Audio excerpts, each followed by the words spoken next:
Aujourd'hui, on a mangé Gucci sur le Giro avec une étape passionnante qui s'est jouée comme prévu entre les échappés. Un gros groupe de 29 est sorti et ils ne se sont pas fait de cadeaux à s'envoyer des nions pendant toute l'étape. Rémi Cavagna a fait 70 km en solo devant tout le monde, puis on a eu l'échappée de l'échappée qui s'est joué la gagne. C'est finalement Michael Valgren qui s'impose. Quelle magnifique victoire pour le revenant danois. Il devance Andreas Leknessund pour sa deuxième place du Giro. Qu'est-ce que ça doit être frustrant. Caruso est troisième et va faire un bon rapproché au général. Vlasov, Arrieta et Rubio font aussi une magnifique étape. Jonathan Narvaez a chiffré le maillot cyclamen à Paul Magnier en marquant 14 points aujourd'hui. Demain, on va avoir une 18e étape du Giro très particulière. Quasiment toute plate, elle compte un véritable mur d'1 km à 12% de moyenne à seulement 10 km de l'arrivée. J'entends beaucoup que c'est pour les sprinteurs. De mon côté, je vois mal comment il pourrait passer le Muro Del Poggio si une équipe de punchers se met à rouler fort. Je crois donc plutôt en un strong Alouar, Narvaez ou Pisten, même s'il ne faudra pas écarter Milan, Magnier et Andresen. Et toi, c'est quoi ton prono? Dis-le moi dans les commentaires, like la vidéo et abonne-toi. Bassin fracturé, ligament croisé explosé et hanche nécrosée. Après une chute très violente en 2021, les médecins lui avaient dit qu'il ne marcherait plus jamais normalement.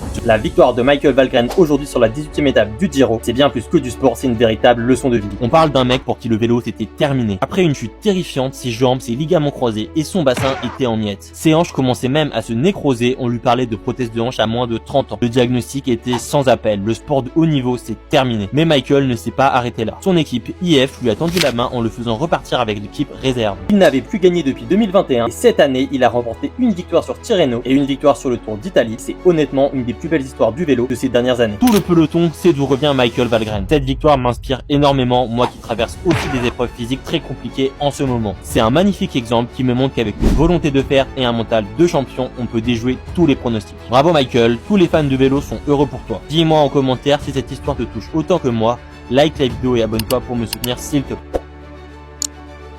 Jonas Vingegaard en démonstration aujourd'hui sur le Giro. Il avait coché l'étape, il a fait rouler son équipe toute la journée et il a écrasé la dernière montée. Il domine de la tête et des épaules ce Tour d'Italie sans trop forcer. Derrière, la lutte pour le podium est passionnante. Felix Gall, Thymen Arensman et Jay Hindley se tiennent en 1 minute, c'est très indécis et super à regarder. Lutte pour le podium de laquelle Pellizzari a été éjecté par sa propre équipe, qui a roulé au pied du dernier col, l'a fait exploser, puis a arrêté de rouler. Bien joué la Red Bull pour cette tactique movistaresque. Mathis Rondel est 11e et peut encore espérer chercher le top 10 et Davide Piganzoli monte en puissance et se positionne en candidat crédible au maillot blanc. Narvaez a récupéré les points du sprint intermédiaire pour le maillot de meilleur sprinter, revient très proche de Paul Magnier et devrait malheureusement lui chipper son maillot dès demain. Alberto Bettiol humilie la Groupama FDJ. Dans une étape réservée aux échappés, la FDJ en surnombre a joué toutes ses cartes au pied de la dernière difficulté du jour. Johan Jacobs puis Axel Huyen se sont sacrifiés pour faire le tempo pour le néo-zélandais Josh Kench qui termine seulement 6ème de l'étape. Alberto Bettiol a lancé une attaque fulgurante au sommet de la dernière difficulté du jour et s'est lancé dans une descente à tombeau ouvert. Il a déposé Andreas Leknessund qui est une nouvelle fois malheureux deuxième et pourtant quel coureur valeureux. C'est Jasper Stuyven qui termine 3ème devant Valgren et Donovan. Quelle nouvelle débâcle pour la FDJ, ils sont encore en train de passer à côté du Giro. Le début de Giro est très difficile pour une de mes équipes préférées. Les favoris ne se sont pas attaqués et ont réservé toute leur force pour l'étape de demain. Le terrible contre-la-montre de 42 km du Giro vient de se terminer et comme prévu, de vrais écarts ont été réalisés. Pour l'étape, il n'y a pas eu de suspense, c'est Filippo Ganna qui s'impose en écrasant le contre-la-montre. Il met 2 minutes dans la face du deuxième, c'est vraiment pas le même univers. Un très bon Rémi Cavagna est 3ème à 2 minutes du vainqueur. Côté favori, Thymen Arensman termine 2ème à 2 minutes de Ganna. Les deux autres grands gagnants sont Derek J à 2,16 et Ben O'Connor à 2,40. Jonas Vingegaard a quelque peu déçu, terminant à 3 minutes du vainqueur, tout comme un surprenant Michael Storer. Les deux Bora, Pellizzari et Hindley se tiennent en 10 secondes et sont autour des 3,20. Bernal est à 3,46, Piganzoli à 4,13 et Mathis Rondel a comme prévu perdu beaucoup de temps, terminant à 4,41. Mais le grand perdant du jour pour moi, c'est Felix Gall. Heureusement, avec la marge qu'il s'était construit, il reste bien positionné pour le podium, mais il termine quand même à 80. Au général, Arensman est à 1,30 de Vingegaard et Gall à plus de 2 minutes. Ça annonce encore du lourd pour la suite, on va avoir du suspense à tous les étages. Mention spéciale à Eulalia qui parvient à conserver son maillot rose pour une vingtaine de secondes.